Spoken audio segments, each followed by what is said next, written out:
ఈ ఉదయకాలాన దేవుని యొక్క వాక్యంలో నుండి మనము కొన్ని విషయాలు ధ్యానం చేద్దాం.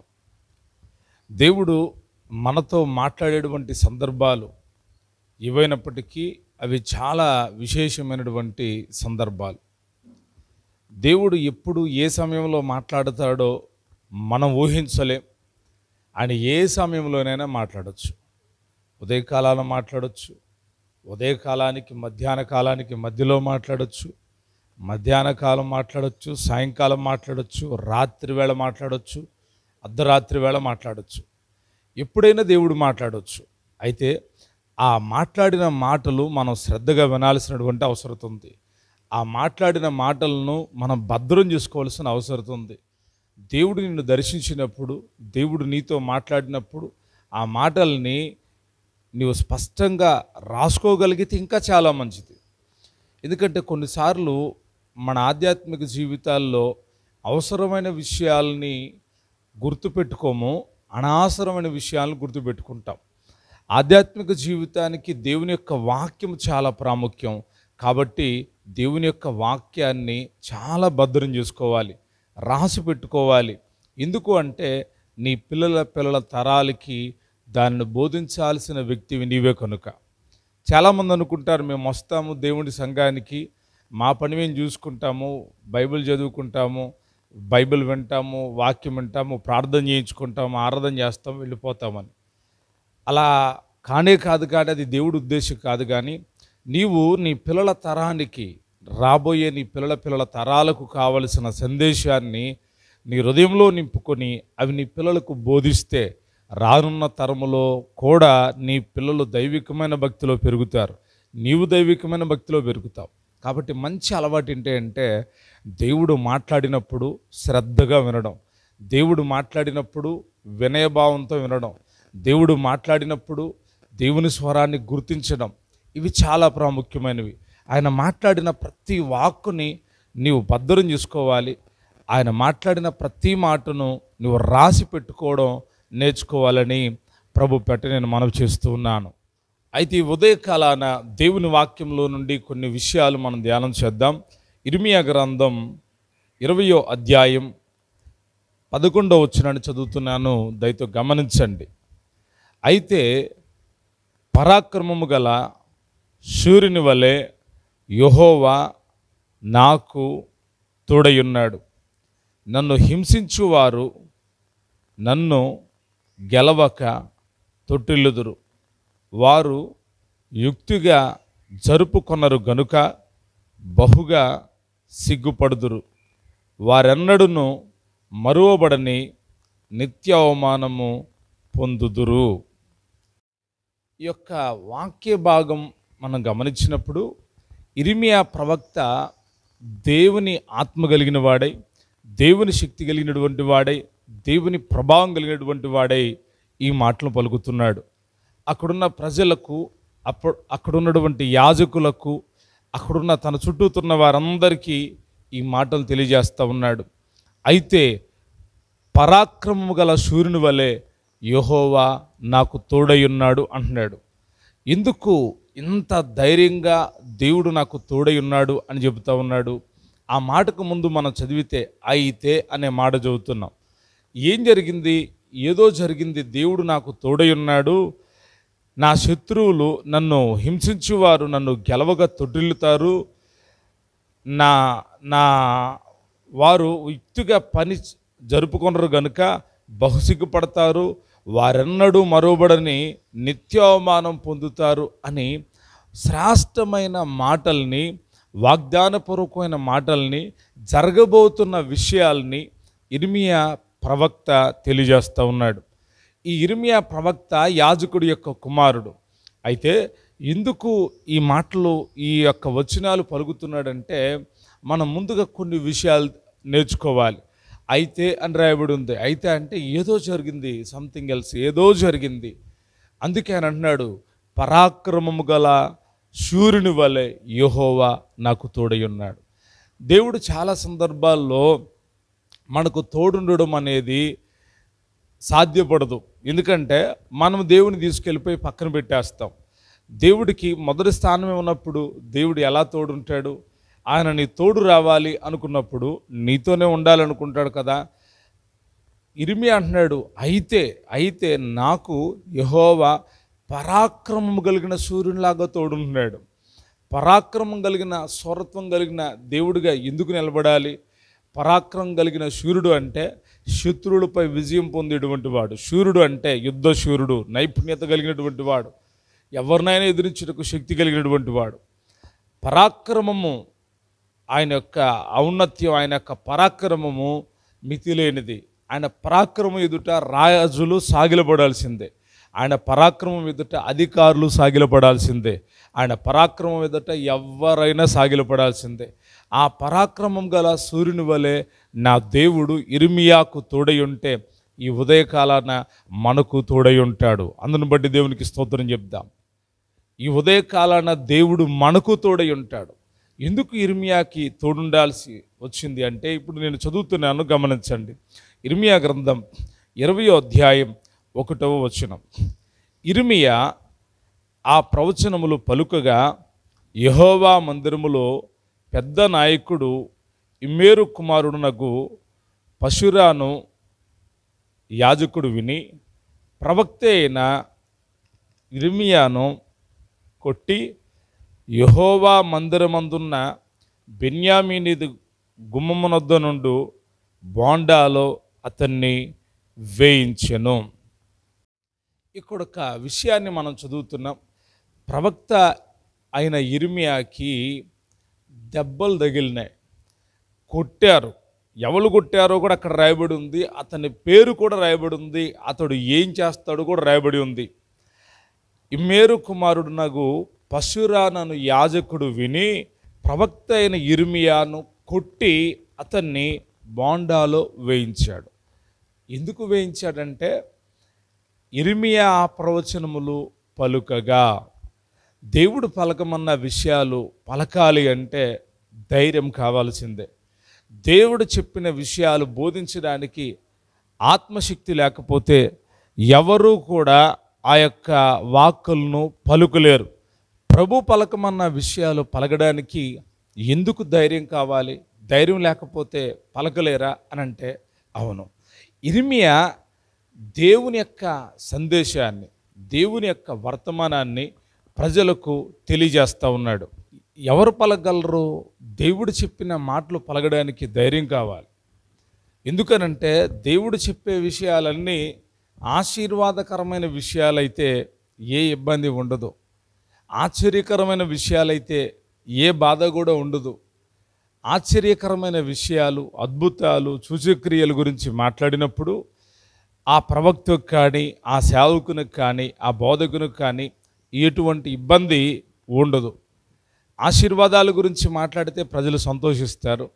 అద్భుతాల గురించి మాట్లాడితే ప్రజలు సంతోషిస్తారు. అలాగనే సూచక్రియల గురించి మాట్లాడితే ప్రజలు సంతోషిస్తారు. లేని వాటిని కల్పించి మాట్లాడినా సంతోషిస్తారు. పొగిడితే సంతోషిస్తారు. ఘనపరిస్తే సంతోషిస్తారు. అదే హెచ్చరించాల్సి వచ్చి కనుక హెచ్చరిస్తే ప్రజలు ఎలా స్పందిస్తారు? మీరు ఎలా స్పందిస్తారు?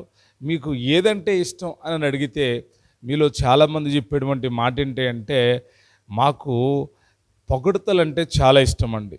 మమ్మల్ని బలపరిచే రీతిగా మాట్లాడితే మాకు ఇష్టం, మమ్మల్ని ఘనపరిచే రీతిగా మాట్లాడితే మాకు ఇష్టం, మమ్మల్ని ఏమన్నంటే ఊరుకోము అని అంటారు.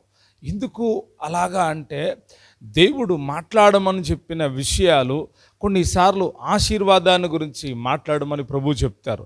అప్పుడు మాట్లాడితే మీరు చాలా సంతోషిస్తారు. కొన్నిసార్లు ఆదరణ కొరకు మాట్లాడమని ప్రభు చెప్తారు. అవి మాట్లాడితే మీరు సంతోషిస్తారు. కొన్నిసార్లు అద్భుతాల గురించి ప్రభు చెప్పమని చెప్తారు. అప్పుడు చెబితే అప్పుడు కూడా మీరు సంతోషిస్తారు. కొన్నిసార్లు సంతోషపెట్టేటువంటి విషయాలు చెప్పమన్నప్పుడు, వాగ్దానపూర్వకమైన విషయాలు చెప్పమన్నప్పుడు చెబితే మీరు సంతోషిస్తారు. అయితే మిమ్మల్ని హెచ్చరించినప్పుడు, మిమ్మల్ని గద్దించినప్పుడు మీరు ఎలాంటి స్పందన కలిగి ఉంటున్నారు? దేవుడు చెప్పమన్న విషయాలే దైవజనులు మాట్లాడతారు. అవి చాలా కఠినంగా ఉన్నట్టుగా మనం చూస్తాం. అవి చాలా బాధాకరం అనిపిస్తాయి. అవి చాలా బాధను కూడా పడతాయి. అవి 10 మందిలో ఉన్నప్పటికీ నువ్వు తప్పు చేస్తున్నావు అని నిన్ను ఏలెత్తి చూపిస్తూ ఉంటాయి. ఎందుకు దేవుడు అలాగ మాట్లాడతాడు అంటే, ఒకటి నిన్ను సరిచేయాలి అని, రెండవదిగా తన ఎదుట నిలబెట్టుకోవాలని, మూడవదిగా తనతో నిత్యం ఉండడానికై నీవు సిద్ధపాటు కలిగి ఉండాలని నిన్ను హెచ్చరిస్తూ ఉంటాడు. ఇర్మియా ఆ ప్రవచనములు పలుకగా ఏ ప్రవచనాలు అతన్ని ఇబ్బందులకు గురి చేసినాయి, ఏ ప్రవచనాలు అతన్ని బాధ పెట్టినాయి అని మనం ఆలోచిస్తే 19వ అధ్యాయంలో మనం చదివితే దేవుడు అంటాడు కదా, నీవు కుమ్మరవాని ఇంటికి వెళ్ళి ఒక కూజాన్ని తీసుకొని యాజకుల దగ్గరికి, ప్రధానుల దగ్గరికి, వారందరి దగ్గరికి వెళ్ళి వారితో నేను చెప్పమన్న మాటలు చెప్పు, కుండను పగలగొట్టి చూయించు, ఇలాగ నేను చేయబోతున్నాను అని చెప్తే ఆ విషయాన్ని చెప్పినందుకు, అంటే నేను ఆ విషయం అంతా క్లుప్తంగా చెప్తున్నాను, చాలా లోతైన విషయం. ఆ విషయాలు చెప్తే ఆ ప్రవచనాలు పలుకగా, దేవుడు చెప్పమన్న ప్రవచనాలు, మీ బ్రతుకులు బాగాలేదు, మీరు విగ్రహాలను మనసులో ఉంచుకున్నారు, నాకు వ్యతిరేకమైన కార్యాలు మీరు చేస్తూ ఉన్నారు, హేయమైన కార్యాలు మీరు చేస్తూ ఉన్నారని చెబితే ఆ ప్రవచనాలు పలుకగా మొదటిగా యాజకుడైనటువంటి పషూరానుకు కోపం వచ్చింది. పషూరానుకు కోపం వచ్చి ప్రవక్త అయిన ఇర్మియాను కొట్టి మరలా బోండాల్లో వేశాడు, అంటే చెరసాల్లో వేయించాడు, బంధించి వేశాడు. ఎందుకు ఈ బంధకాలు వచ్చినాయి? ఇర్మియా అబద్ధం చెప్పాడా? ఇర్మియా లేనిదాన్ని పలికాడా? ఇర్మియా దేవుడు చెప్పని దాన్ని చెప్పాడా అంటే కానే కాదు. దేవుడు చెప్పమన్నది చెప్పాడు. అయితే దేవుడు చెప్పమన్నది చెబితే ఏంటి, సంతోషం రావాలి కదా, ఘనత రావాలి కదా. చాలా సందర్భాల్లో చాలామంది కనపరుస్తారు. సేవకులను ఎప్పుడు కనపరుస్తారంటే వారికి ఆశీర్వాదకరంగా దేవుని వాక్యం వినిపించినప్పుడు, వాళ్ళకి దీవెనకరంగా దేవుని వాక్యం వినిపించినప్పుడు చాలా సంతోషించి, అబ్బా పాస్టర్ గారు బాగా చెప్పారండి, బ్రదర్ బాగా చెప్పారు అన్న, మీరు బాగా చెప్పారన్నా అని చెప్తారు. అదే గనక ఓ హెచ్చరిక గనక వారిని చేస్తే మాట్లాడరు సుమా, కనీసం మంచినోళ్ళు ఇవ్వడానికి కూడా ఇష్టపడరు. ఒకవేళ మా ప్రైజులాడమ్మా బాగున్నారా అని ఇంటికి వెళ్తే మంచి నీళ్ళు కూడా ఎవరు, ఎందుకు వచ్చేవరా నువ్వు పోరా అన్నట్టుగా చూస్తారు. నిజమా కాదా చెప్పండి? నిజమే. మీరు కాదు అని చెప్పిన చాలామందిలో ఇదే తంతు కలిగి ఉన్నారు. ఎందుకు వీళ్ళంటే శరీరానుసారమైన మనుషులు శరీరానుసారమైన వాటి మీద మనసు ఉంచుతారు, అర్థం చేసుకోలేరు. ఇర్మియా ప్రవక్త విషయంలో కూడా మనం గమనిస్తే పషూరాను యాజకుడే, కానీ అర్థం చేసుకోలేకపోయాడు. అతన్ని కొట్టి బోండాల్లో వేయించి మరలా అతన్ని విడిపిస్తే అప్పుడు ఇర్మియా ప్రవక్త అంటున్నాడు కదా, మరునాడు 20వ అధ్యాయం 3వ వచనం చదువుతున్న గమనించండి. మరునాడు పషూరు ఇర్మియాను బోండాలో నుండి విడిపింపగా ఇర్మియా అతనితో ఇట్లెను. అంతకుముందే కొట్టి ఆ యొక్క బోండాలో వేశాడు, ఇప్పుడు మళ్ళా విడిపించాడు. అతనితో అంటున్నాడు, యెహోవా నీకు పషూరాను పేరు పెట్టాడు కానీ మాగోర్ మిస్బీబ్ అని నీకు పేరు పెట్టును. అంటే ఏంటి? పషూరాను అనేది మంచి పేరే, దేవుడే పెట్టాడంటే అతనికి పషూరాను అని పేరు దేవునికి పెట్టాడు కానీ మాగోర్ మిస్బీబ్ అనే పేరు నీకు నీకు పెడతాడు. అంటే ఏంటి అర్థం? అక్కడ ఒకటని రాసింది. మాగోర్ మిస్బీబ్ అంటే నలుదిక్కుల భయమును కలుగు చేసేటువంటి వాడు, నలుదిక్కుల భయాన్ని కలుగు చేసేవాడు. నీవు నలుదిక్కుల భయాన్ని కలుగు చేసేవాడు అంటే ఇంకెలాగుంటుంది చెప్పండి? ఇంకెలాగుంటుంది? సంతోషిస్తాడా అతను? కోపగిస్తాడా? నువ్వు ఇబ్బంది పెట్టి నువ్వు ఇలా చేసావు కాబట్టి నువ్వు ఈ పేరుకి తగినవాడు కాదంటే మరింత కోపం పెరుగుతుంది కదా. ఇర్మియా ఆ రీతిగా మాట్లాడి ఆ రీతిగా తర్వాత చెప్తున్నాడు, యెహోవా ఈ మాట సెలవిచ్చుచున్నాడు, నీకును నీ స్నేహితులందరికీ నీవే భయకారణముగా నున్నట్లు చేయుచున్నాను. నీవు చూచుచుండగా వారు తమ శత్రువులను ఖడ్గము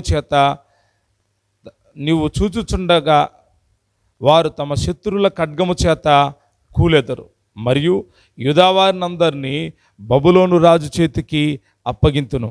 అతడు వారిని చెరపట్టి బబులోనికి తీసుకొని పోవును, ఖడ్గము చేత హతము చేయును. ఈ పట్టణములో ఐశ్వర్యమంతయు దాని లాభమంతయు దాని అమూల్య వస్తువులన్నీయు యోధారాజుల నిధులన్నీ నేను అప్పగింతును. వారి శత్రువుల చేతికి వాటిని అప్పగింతును.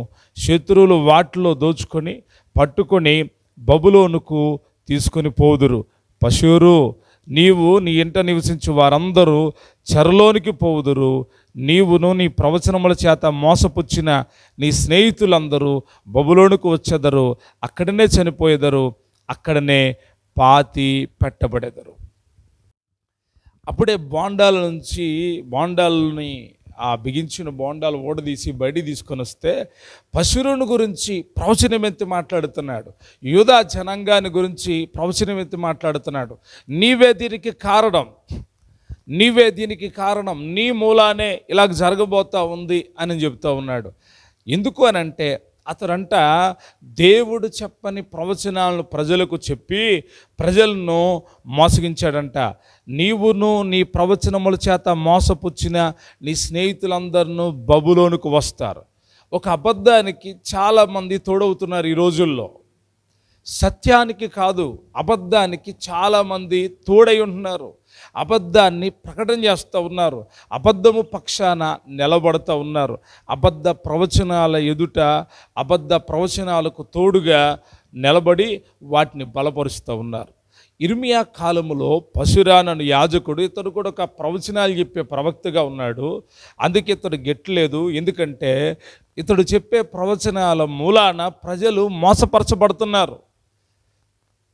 ఎందుకంటే అతడు మట్టి పెంకు మీద పూత పోస్తున్నాడు. ప్రజల్ని ప్రభు తట్టుగా నిలిపే రీతిగా ప్రభు చెప్పిన మాటలు చెప్పట్లేదు. ప్రభువుకు విరోధమైన ప్రవచనాలను చెబుతూ ఉన్నాడు. ఇర్మియాను ప్రభు చెప్పమన్న విషయాలే చెప్తున్నాడు. పశువును, నీవును నీ ఇంట నివసించు వారందరూ నీ ఇంట చెరలోనికి పోవుదురు. ప్రియదేవుని బిడ్డలారా గమనించండి, దేవుడు మనకు తోడై ఉంటే మన శత్రువులను చెరలోకి తీసుకొని వెళ్తాడు. దేవుడు మనతో చెప్పిన విషయాలు మనం ధైర్యంగా పలకగలిగితే, ధైర్యంగా చెప్పగలిగితే, ధైర్యంగా మాట్లాడగలిగితే మనకు అవార్డు రాదు, రివార్డు రాదు, కానీ బాధలు ఇబ్బందులు రావచ్చు. అయితే పరాక్రమం కలిగిన సూర్యుని వలె ప్రభు తోడై ఉంటాడు.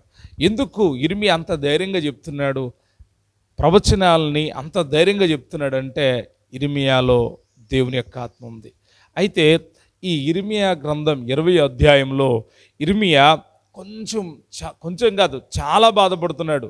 ఎంతగా బాధపడుతున్నాడంటే అతను చదువుదాం. 20వ అధ్యాయం 7వ వచనం చదువుతున్నా గమనించండి. యెహోవా నీవు నన్ను ప్రేరేపింపగా నీ ప్రేరేపణకు లోబడితిని. నీవు బలవంతము చేసి నన్ను గెలిచితివి. నేను దినమెల్లా నవ్వుల పాలైతిని, అందరూ నన్ను ఎగతాళి చేయుదురు. ఎందుకనంటే దేవుడు చెప్పిన మాటలంట ప్రజలకు చెప్తే ప్రజలు ఎగతాళి చేయడం మొదలుపెట్టారంట. నీవు నన్ను ప్రేరేపించావు, నీ ప్రేరణ లోబడ్డా, నీవు గెలిచావు. నీ మాటలు చెప్పేశాను కదా, నీవు గెలిచావు. నీవు బలవంతం చేసి నన్ను గెలిచితివి. నేను దినమెల్లా నవ్వులు పాలైతిని. నేను పలుకున్నప్పుడెల్లా నన్ను ఎగతాళి చేస్తూ ఉన్నారు అని చెప్తున్నాడు.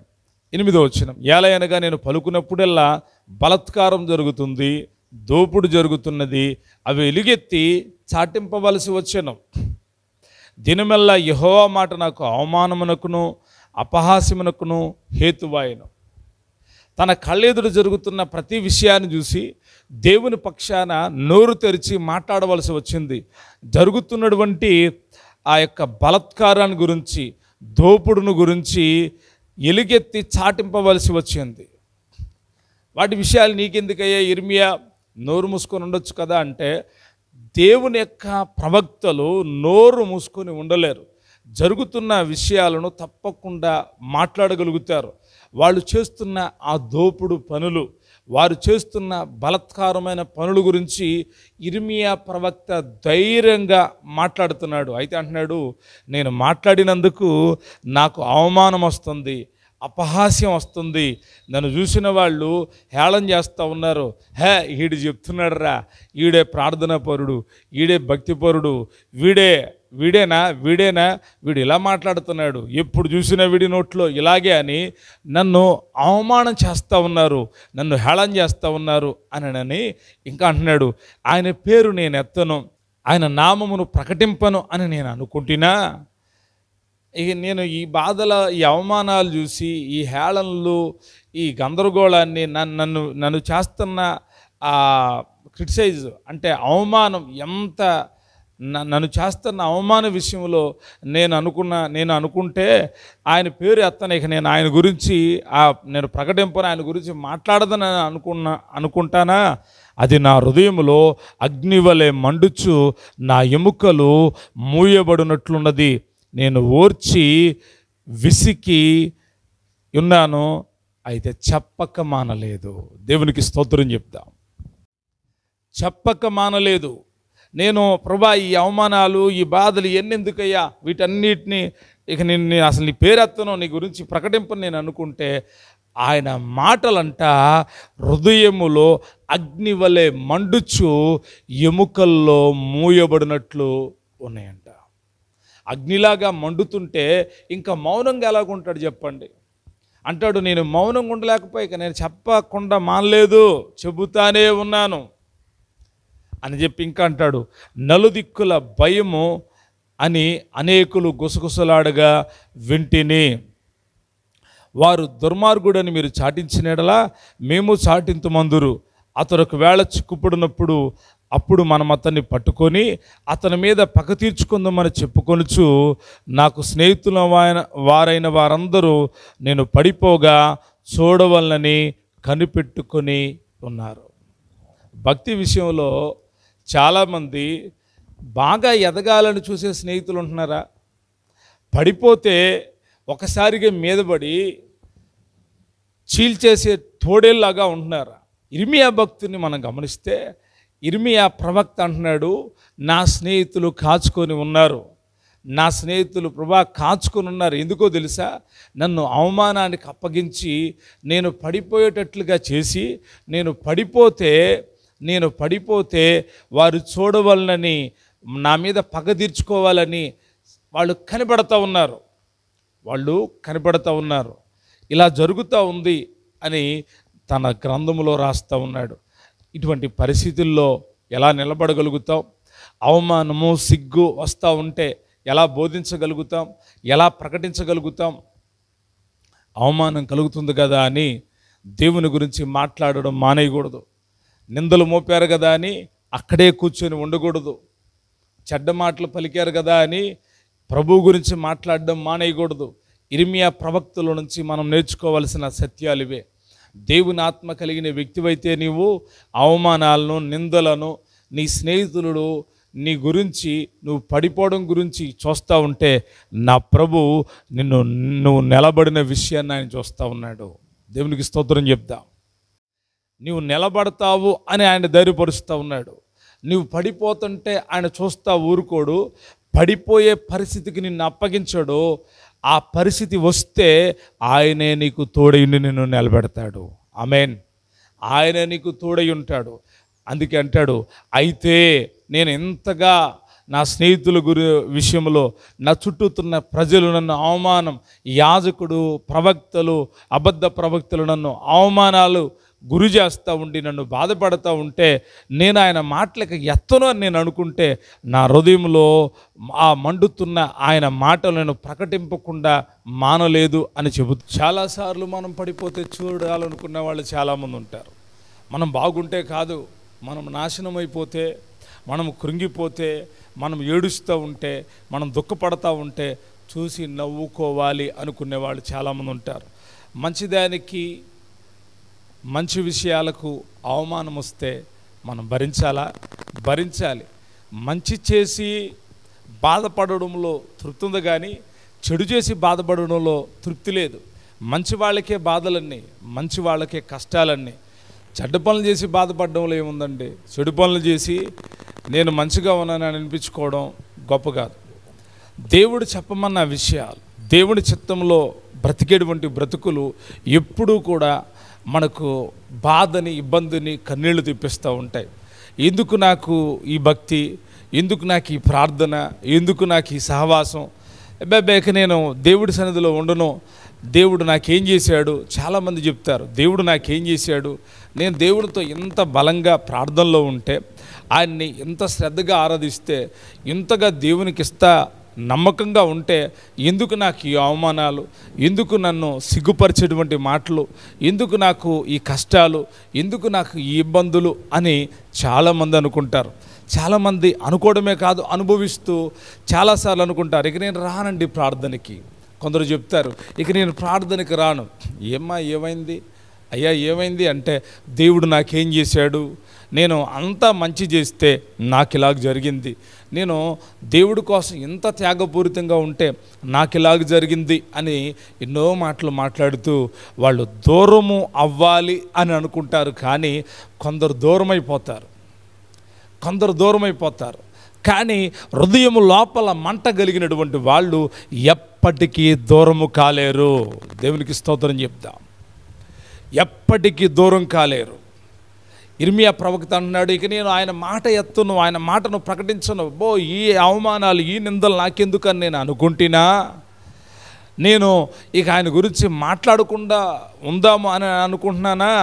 అయితే ఆయన మాటలు నా హృదయంలో అగ్నిలాగా మండుతున్నాయి, అగ్నిలాగా మండుతూ నా ఎముకల్ని మూసివేస్తున్నాయి.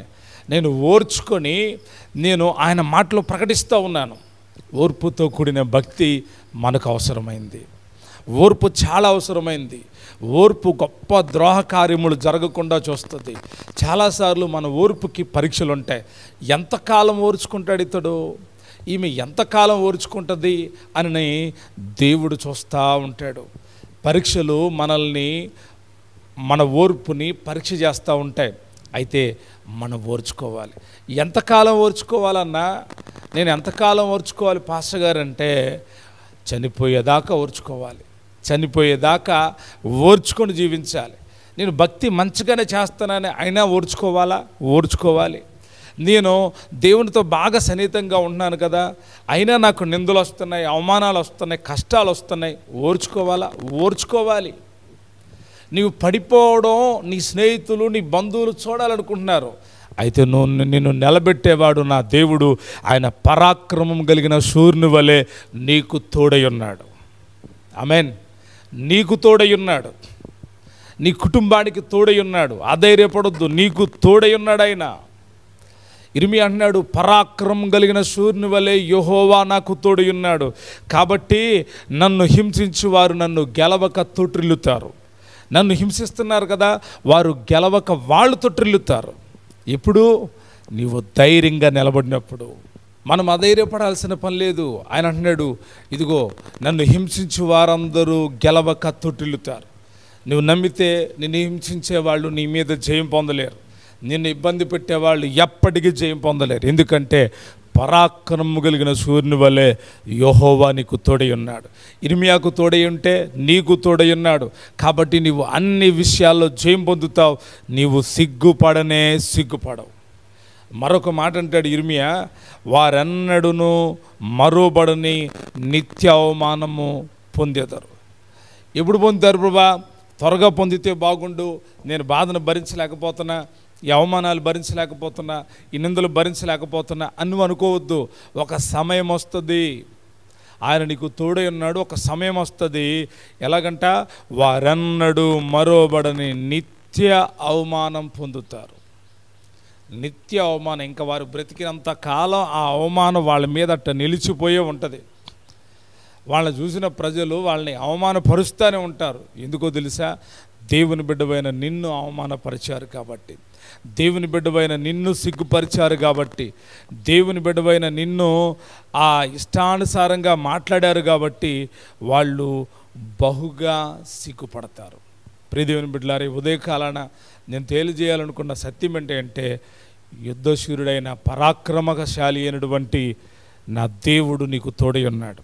కాబట్టి నీ శత్రువుల విషయంలో నీకు ఎల్లప్పుడూ జయమే. నిన్ను నిందించే వారి విషయంలో నీకు ఎప్పుడూ జయమే. నిన్ను అవమానపరిచే వారి విషయంలో నీకు ఎప్పుడూ జయమే. ఎందుకంటే పరాక్రమం కలిగిన శూరుని వలె దేవుడు నీకు తోడై ఉన్నాడు. కాబట్టి నీవు ఓర్చుకొని ప్రభుతో నడవడానికి ఇష్టపడాలి. ఇర్మియా అంటున్నాడు, నేను వదిలిపెట్టేద్దాం అనుకున్నా, కానీ అగ్ని వలె ఆయన మాటలు హృదయంలో మండుతున్నాయా? ఆయన మాటలు నీలో ఉంటే నువ్వు బాధపడవు, నువ్వు కృంగిపోవు. ఆ హేళన ఎవరి ద్వారా వచ్చినా, ఎవరి ద్వారా కలిగినా వారిని ఆయన అవమానానికి అప్పగిస్తాడు, వారిని ఆయన సిగ్గుకు అప్పగిస్తాడు, నిన్ను గణపరుస్తాడు. ఎందుకో తెలుసా? నీకు ఆయన తోడయ్యున్నాడు కనుక. ప్రియ సహోదరులారా, మనం ఎప్పుడు అధైర్యపడొద్దు, దిగులు పడొద్దు. దేవుని మాటలు మనలో అగ్నిలాగా మండితే ఆయన మనం విడిచిపెట్టలేం. చాలామంది బాధలు తాళలేక ప్రార్థన వదిలిపెట్టేస్తారు. వాక్యము బలంగా మాట్లాడడం మూలాన, వాక్యం ప్రవచనమెత్తి మాట్లాడడం మూలాన వారి బ్రతుకులను సరిచేసుకోవడానికి బదులు సంఘాన్ని విడిచిపెట్టి వెళ్ళిపోతారు. కాపర్ని అవమానపరుస్తారు, కాపర్ని సిగ్గుపరుస్తారు. మా బోధకుడు ఇలాంటి వాడండని ఆయన ఆశీర్వాదాల గురించి చెప్పినప్పుడు, ఆ అద్భుతాల గురించి చెప్పినప్పుడు పొగిడినటువంటి వాళ్ళే హెచ్చరిక చెప్పినప్పుడు వారు బోండాల్లో వేగిపోయినా, కొట్టకపోయినా, కొట్టినట్టుగా తిట్టినట్టుగా అవమానానికి అప్పగించేవాళ్ళు. చాలామంది చెడ్డగా ప్రచారం చేసేటువంటి వాళ్ళు ఉంటారు. నేనంటాను, ప్రభు పేరట ప్రభు చెప్పమన్నది నీవు చెప్పి భరితుడు అయితే, ప్రభు మాట్లాడమన్న మాటలు చెప్పి నీవు దుఃఖంలోనికి వెళితే, సిగ్గుపరచబడితే, అవమానపరచబడితే, నా ప్రభువు చెప్తున్నాడు, పరాక్రమం కలిగిన శూన్య వలె ఆయన నీకు తోడై ఉంటాడు. నిన్ను అవమానపరిచిన వాళ్ళని నిత్య అవమానానికి ఆయన అప్పగిస్తాడు. నిన్ను సిగ్గుపరిచిన వాళ్ళందరూ బహుగా సిగ్గుపడతారు. ఇది సేవకుడి విషయంలో. విశ్వాస విషయంలో కూడా అంతే. నువ్వు ధైర్యంగా ఆయన మాటల హృదయంలో నింపుకొని నిలబడగలిగితే ఆయన సేవకునికి కాదు నీకు తోడై ఉంటాడు. నిన్ను అవమానపరిచిన వాళ్ళు అవమానం నొందుతారు, నిన్ను సిగ్గుపరిచిన వాళ్ళు సిగ్గు నొందుతారు. కాబట్టి దేవుని యొక్క సహాయాన్ని పొందుకొని ముందుకు కొనసాగుదుముగాక. ఎందుకు అంటే మన ధైర్యం ఒక్కటే. మనుషులు మనకు తోడుంటే ఈ ధైర్యం రాదు, కానీ దేవుని మాటలు హృదయంలో ఉంటే నువ్వేం చెప్తావు తెలుసా? పరాక్రమం కలిగిన శూన్య వలె నా దేవుడు నాకు తోడై ఉన్నాడు. దేవుడు నాకు తోడైనడి సాక్ష్యం నువ్వు చెప్పగలవా? దేవుడు నీకు తోడై ఉంటే నిన్ను సిగ్గుపరిచిన వాళ్ళు సిగ్గుపరచబడతారు, నిన్ను అవమానపరిచిన వాళ్ళు అవమానపరచబడతారు, నిన్ను దుఃఖపెట్టిన వాళ్ళు దుఃఖపడతారు, నిన్ను నిందకు అప్పగించబడినటువంటి వాళ్ళు నిత్య నిందలో నిలిచి ఉంటారు. ఈ ధైర్యం కలిగి ముందుకు కొనసాగండి. దేవుడు మనలను మన కుటుంబాలను దీవించునుగాక. పరాక్రమశాలి అయిన దేవుడు మనందరకు తోడైండి నడిపించునుగాక. ఆమెన్.